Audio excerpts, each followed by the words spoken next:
Lieutenant Commander Doug Taylor spread the drawings across the wardroom table aboard HMS Ark Royal in early 1973, and the American liaison officer beside him laughed out loud. The sketch showed a curved ramp welded to the bow of a warship, angled between 6 and 12 degrees above the horizontal, from which a Harrier jump jet would launch into empty air. Taylor, a Royal Navy engineer seconded to the Naval Construction Research Establishment at Dunfermline, had been working the mathematics for 18 months. His paper, later submitted as a doctoral thesis to the University of Southampton, argued that a fixed ramp could increase a Harrier's payload by roughly 1,500 pounds or extend its range by a third at zero cost in fuel. To the Americans, whose supercarriers launched 40-ton Phantoms from steam catapults, the ramp looked like a fairground contraption, bolted onto a ship the Royal Navy could no longer afford to build properly. The context mattered. The 1966 Defence Review under Dennis Healey had cancelled CVA-01, the 55,000-ton fleet carrier the Admiralty had wanted since the mid-1950s. Whitehall's calculation was brutal. East of Suez was closing. The strike roll was passing to the Royal Air Force and the Polaris submarines coming into service at Faslane, and a ship the size of Forrestal could not be justified against a Warsaw Pact threat that lived in the North Atlantic.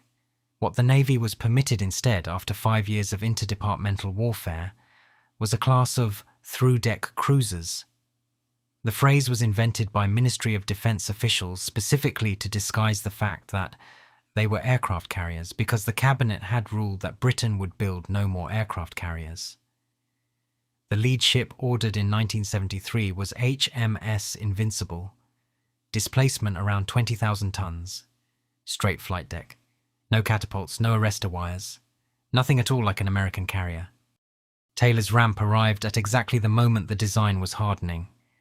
The Harriers embarked on Invincible were expected to take off vertically, hovering on their 4 rotating nozzles at maximum thrust, then transitioning to wing-borne flight. Vertical launch consumed prodigious fuel and imposed a strict weight limit. With a full internal fuel load and 2 Sidewinder missiles, a Sea Harrier could barely lift a useful weapon. Taylor's calculation, worked through with slide rule and the early NCRE computers, showed that a ramp exchanged the aircraft's downward vector thrust for an upward ballistic trajectory during the critical seconds after leaving the deck.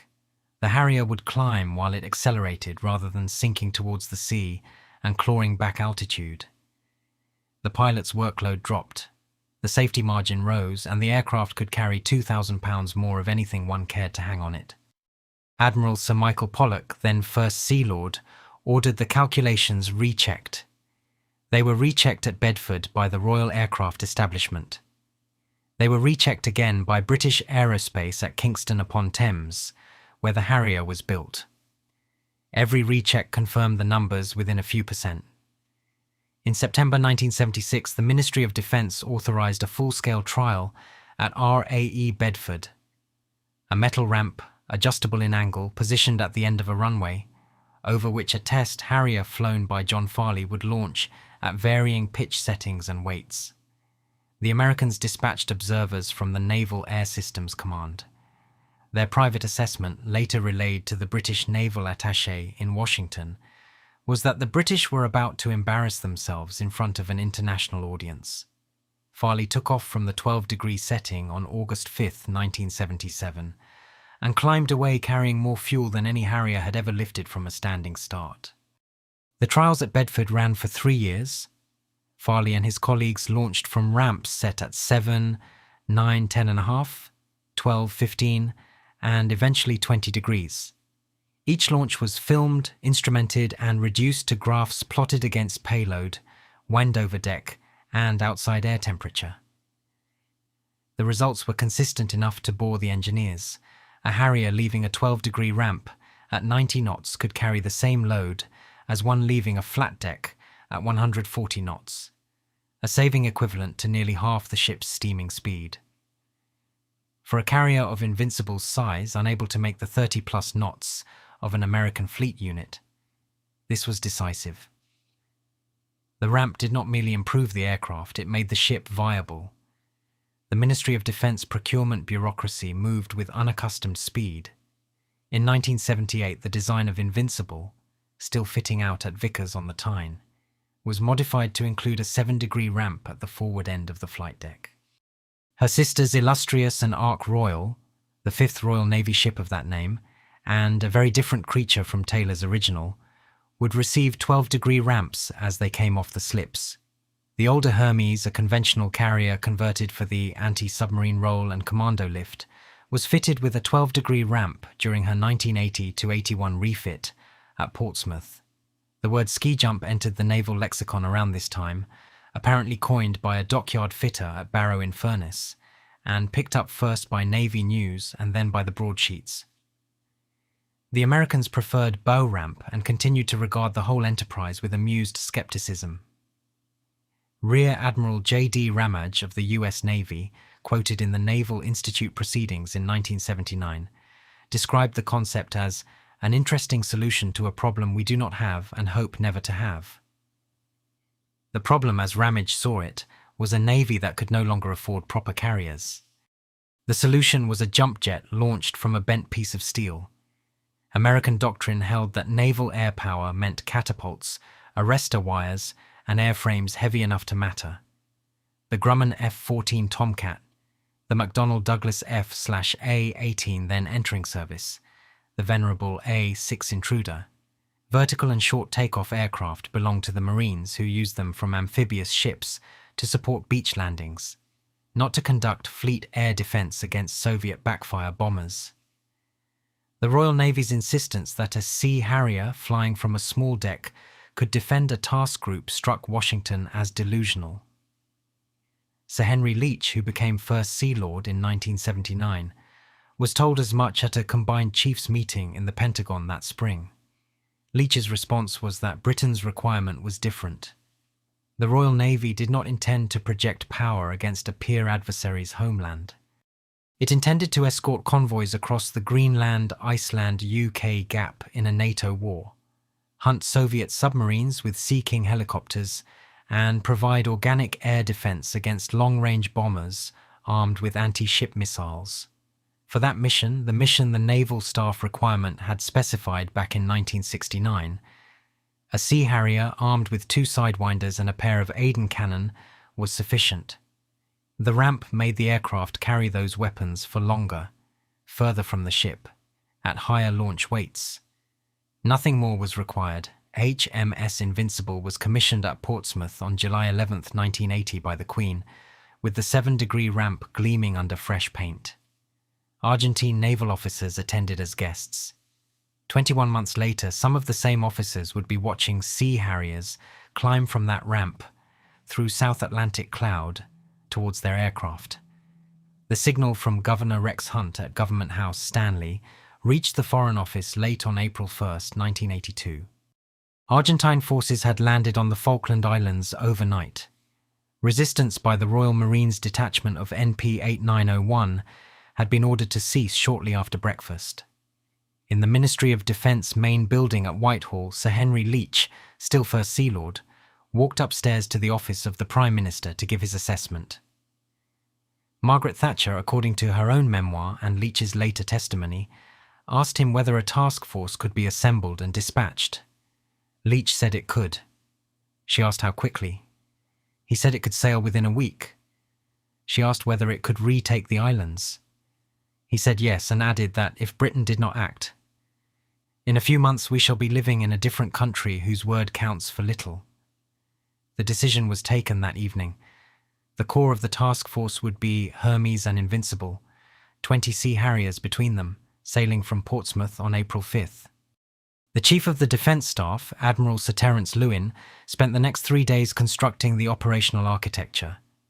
Command was assigned to Admiral Sir John Fieldhouse at Northwood, with Rear Admiral Sandy Woodward flying south to take tactical command of the Carrier Battle Group. The land force was built around 3 Commando Brigade under Julian Thompson, later reinforced by 5 Infantry Brigade. The Vulcan Bomber Force, weeks from retirement, was hastily prepared for the longest-range conventional bombing mission then attempted by any air force. Operation Black Buck, staging through Ascension Island with a chain of Victor tankers. But the whole enterprise rested on 20 jump jets launching from ramps whose combat viability had never been tested in anger. The Sea Harrier FRS.1 was young. 800 Naval Air Squadron had reformed on the type at Yeovilton only in 1980.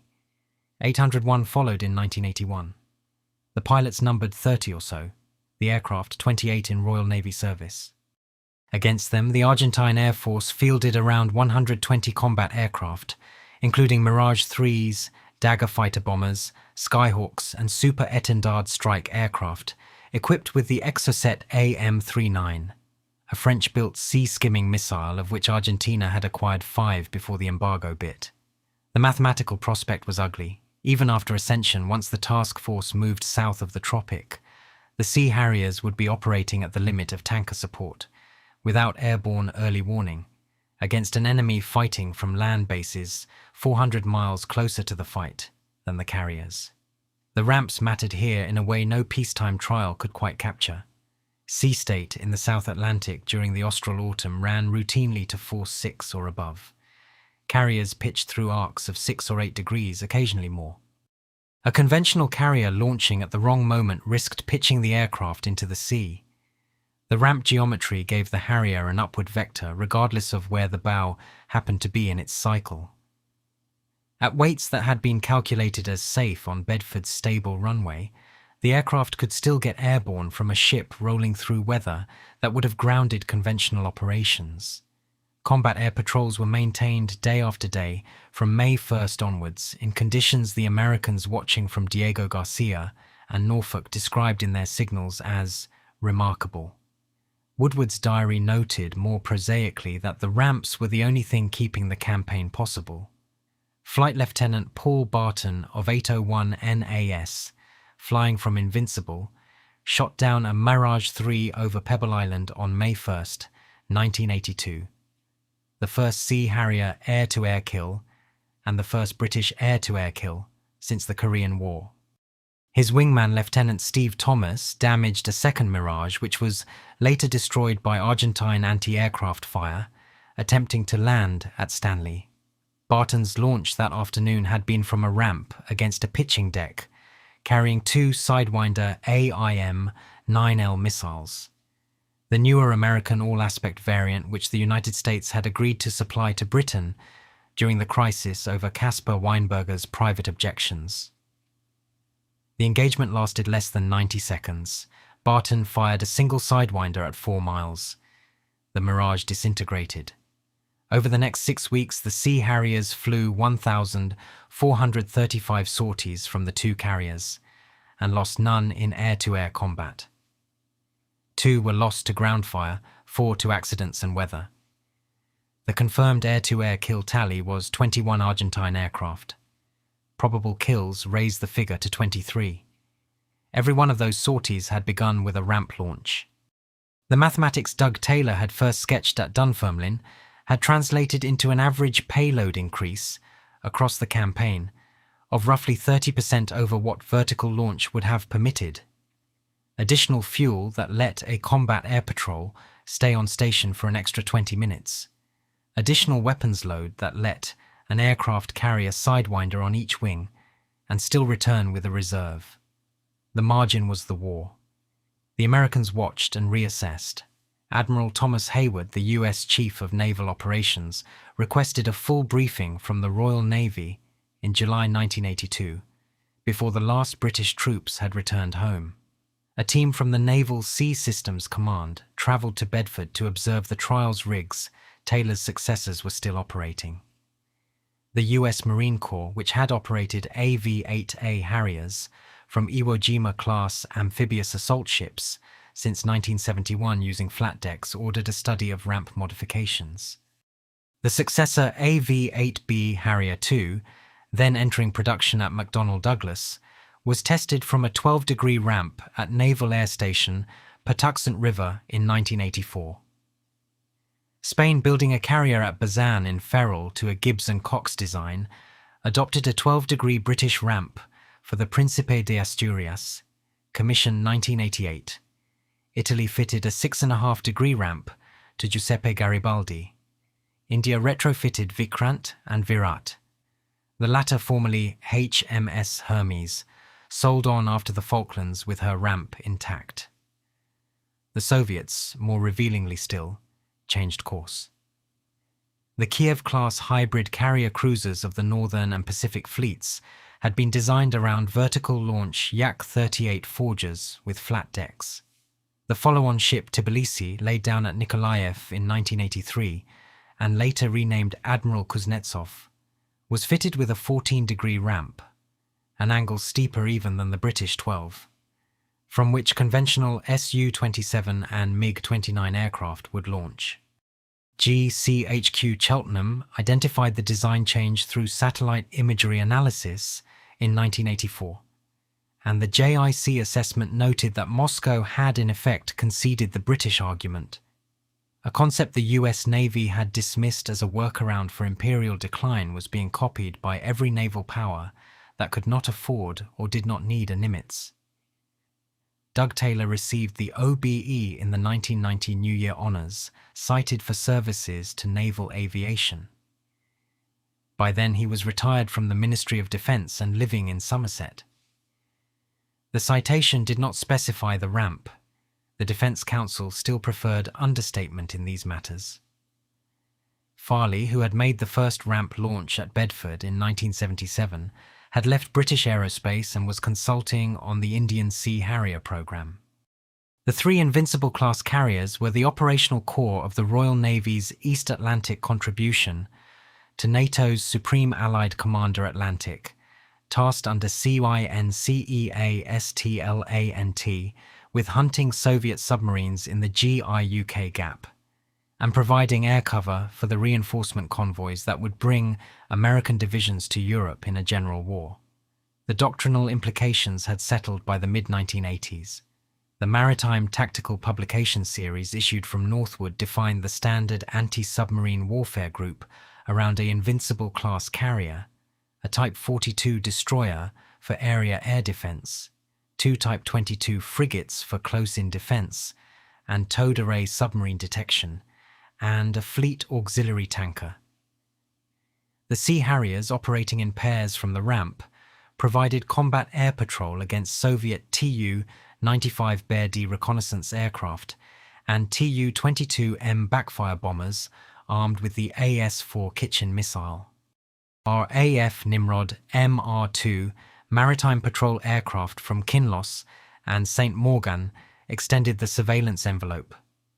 The carrier's Sea King helicopters, fitted from 1982 with search-water radar in the airborne early warning role, a Falklands lesson urgently incorporated, filled the gap the ships lacked. The intelligence relationship with the Americans deepened around the ramp question. GCHQ's naval section at Cheltenham and the National Security Agency at Fort Meade shared analysis of Soviet naval aviation developments throughout the 1980s under the terms of the UK-USA agreement. When Moscow's Baku, a further improved Kiev-class ship, later renamed Admiral Gorshkov, was observed in 1987 fitting out without the ramp that had been expected, the joint assessment concluded that the Soviets were preserving the option to convert her to conventional launch later. The prediction proved correct. Sold to India in 2004, she emerged from her Sevmash refit with a ramp of the British angle. The pattern held. Every non-American naval power-building fixed-wing capability adopted the geometry Taylor had calculated in a Scottish research establishment on a slide rule. The Royal Navy's own force structure by 1990 reflected the settlement. Invincible in refit, illustrious operational with 800 NAS embarked, Ark Royal working up. The Sea Harrier FRS.1 fleet was in the process of being upgraded to FA.2 standard, with the Blue Vixen pulse Doppler radar and the AIM-120 AMRAAM active radar missile, a capability jump that would give a carrier of 20,000 tons an air defense radius comparable to an American carrier of 3 times the displacement. The upgrade program, run from Farnborough with British Aerospace at Dunsfold, was proceeding under Naval Staff Requirement 6597. First flight of the FA-2 prototype occurred on September 19, 1988. Initial operational capability was projected for 1993. The Cold War ended before the FA-2 reached the fleet. In December 1991, the Soviet Union dissolved. The Northern Fleet at Severomorsk, whose bombers, the Sea Harriers, had been designed to intercept, contracted year by year. The threat that had justified the Invincible class and the ramp that had made them viable evaporated. What remained was the geometry. Taylor's mathematics was a public document, published, patented, and licensed by the Ministry of Defense at nominal fees to Allied and friendly navies. The Royal Navy's institutional memory retained the specific expertise: how to design the ramp curve to minimize stress on the airframe undercarriage, what angle to select for a given ship's stability characteristics, how to instruct pilots in the pitch attitude regime that made a ramp launch fundamentally different from a catapult shot.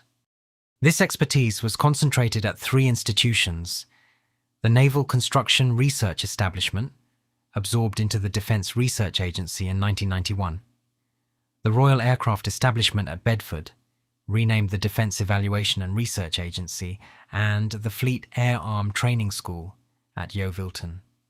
All three had by 1991 become quiet centres of international consultation. The commercial dimension was managed by the Defence Export Services Organisation at 3 Millbank, later part of UK Trade and Investment.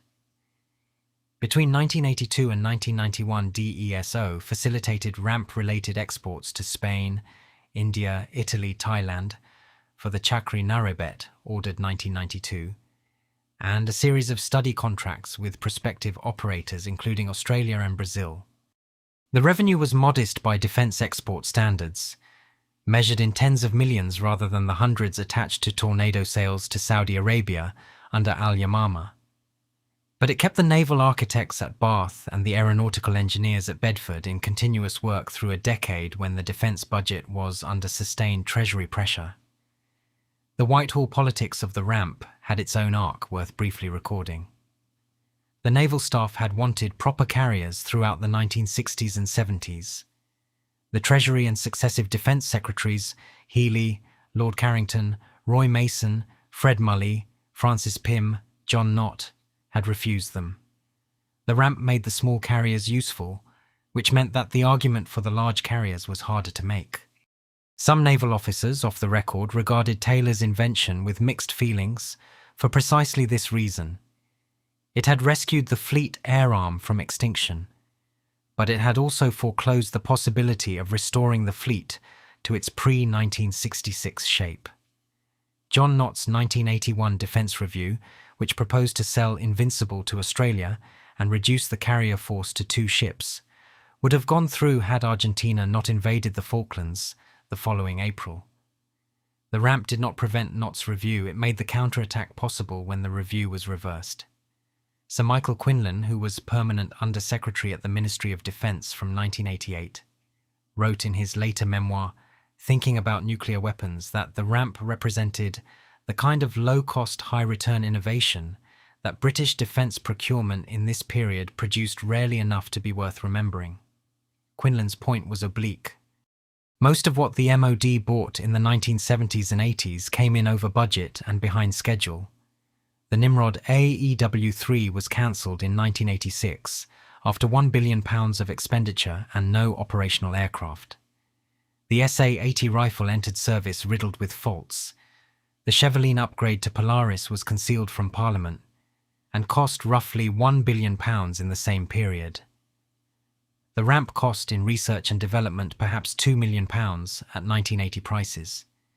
It delivered a strategic capability. The ratio was unusual enough that Quinlan singled it out.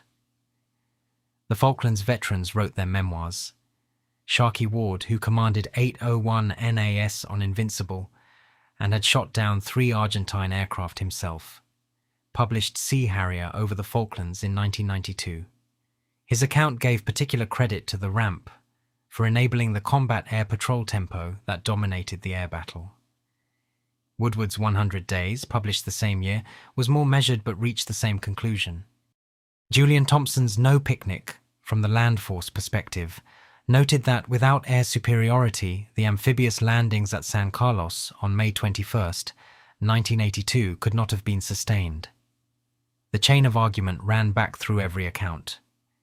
The landings depended on the ships depended on the Sea Harriers depended on the ramp. At the Ministry of Defense, the lessons were codified in the 1988 Fleet Requirements paper, which set out the follow-on carrier requirement that would eventually, after 2 decades of study, produce the Queen Elizabeth class of 65,000-ton ships commissioned in the 2010s. Those ships would carry the F-35B Joint Strike Fighter, an American aircraft but one of the short takeoff and vertical landing configuration, launching from a British-designed 12-degree ramp. The engineering line from Taylor's 1973 drawings to the Queen Elizabeth's launch of an F-35B in 2018 was continuous. The successor generation of American amphibious ships, the America class, were built without ramps, a decision the US Marine Corps was, by the late 2010s, publicly reconsidering. The Soviet side of the story had its own coda. Admiral Kuznetsov, still with her 14-degree British-inspired ramp, remained in Russian Northern Fleet service into the 2020s, mechanically decrepit but symbolically important. Her Chinese sister ship, the Liaoning, originally the incomplete Soviet Varyag, purchased by China in 1998 and completed at Dalian, carried the same ramp geometry. The follow-on Chinese ship Shandong, commissioned in 2019, kept the ramp. The People's Liberation Army Navy had in effect adopted the British solution because it too could not yet build American-style catapults. The pattern Taylor's mathematics had established in 1973 that a ramp was the answer for any navy that wanted fixed-wing carrier aviation without the industrial base of the United States, proved durable across 4 decades and 3 ideological systems. The British achievement was specific and worth naming precisely. It was not the invention of the jump jet, which was Hawker aircrafts from the P.1127 prototype of 1960 onwards, drawing on Rolls-Royce's vectored thrust engine work at Bristol. It was not the design of the small carrier which the Americans had pioneered with the escort carriers of the Second World War. It was the geometric insight that combining the two via a curved ramp of the correct angle produced a synthesis greater than either component. The Americans, who had the resources to build large carriers, did not need the insight. The British, who did not, needed it and found it. The finding was Taylor's, the trials were Farley's, the operational validation was the Falklands, the diffusion was worldwide. Every element of the sequence was British in origin. By 1991, the Cold War was over and the ramp was doctrine. The Royal Navy operated 3 carriers, 3 ramp angles and a fleet of Sea Harriers, whose upgrade to FA.2 standard would extend their service life to 2006. The engineering establishment at Bedford was in the process of being privatised as part of the Defence Evaluation and Research Agency. The Naval Construction Research Establishment at Dunfermline, where Taylor had worked out his sums, was closed. The skills survived because they had been documented, taught, and exported. The strategic assessment written by the Joint Intelligence Committee in December 1991, in the weeks after the Soviet Union formally dissolved, noted that the maritime component of the Cold War had ended in a form the naval staff of 1966 would have found unrecognizable. Britain had entered the period with a fleet built around large fixed-wing carriers and had been forced by cost to abandon them. It had ended the period with small carriers whose military effectiveness had been demonstrated in combat and copied by the successor generation of every rival navy. The JIC paper did not use the word success. The vocabulary of Whitehall assessments avoided such terms. But the implication was clear enough. The counterfactual is worth stating briefly. Had the ramp not existed, the Invincible-class carriers would have carried Sea Harriers launching vertically, at weights that would have limited them to a light air defense role with minimal endurance. The Falklands Campaign, on the timeline Thatcher and Leach agreed on April 2nd, 1982, would have been impossible. The carriers could not have generated the sortie rate required, and Argentine air power would have contested the amphibious landings on terms the Royal Navy could not have won. Britain would have negotiated over the islands from a position of demonstrated weakness, and the subsequent decade of British foreign policy would have looked different. The knock-on effects on Thatcher's political position, on the 1983 general election, on the trajectory of the miners' strike 2 years later, are matters for historians of politics rather than of naval architecture. What can be said with certainty is that a piece of curved metal, calculated by an engineer at a research establishment in Fife and welded to the bow of a warship at Vickers on the Tyne, provided the margin between a Royal Navy that could execute a major expeditionary campaign and one that could not. The engineering was British, the strategic decision to build the ships was British, taken by successive governments against Treasury resistance and Admiralty preference alike. The operational proof was British, delivered by Fleet Air Arm pilots in the winter waters of the South Atlantic in the autumn of 1982. The diffusion to Allied and non-Allied navies was British managed, through DESO, through licensing, through the quiet consultancy of engineers who had spent their careers on the problem. And the persistence of the design, through Spain, India, Italy, Thailand, Russia, China, into the 21st century was a form of citation, unattributed but unmistakable. Doug Taylor died in 2012. His obituaries in the naval press mentioned the OBE, the doctorate from Southampton, the years at Dunfermline. The Times devoted 6 inches to him. The ramp on the bow of HMS Queen Elizabeth, launched a year after his death, was the memorial he would have understood best. The Americans by that point had stopped laughing